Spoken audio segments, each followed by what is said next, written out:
ఒక దైవజనునికి, ఒక గురువుకి ఉండవలసిన ఆస్తి ఏంటంటే ప్రియులరా, డబ్బు కాదు, వెండి కాదు, బంగారం కాదు, దేవుని శక్తి, దేవుని కృప ఆ యొక్క దైవజనుడికి ఆస్తిగా ఉండాలి.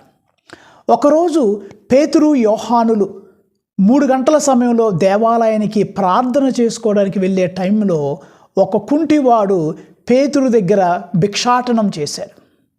అప్పుడు పేతురు గారు ఏమంటున్నారు?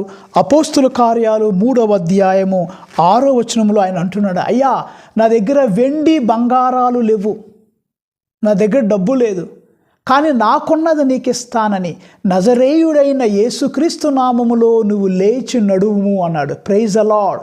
కుడి చేత్తో ఆ కుంటివాడిని లేపినప్పుడు ఆ కుంటివాడు నడవటం ప్రారంభించాడు.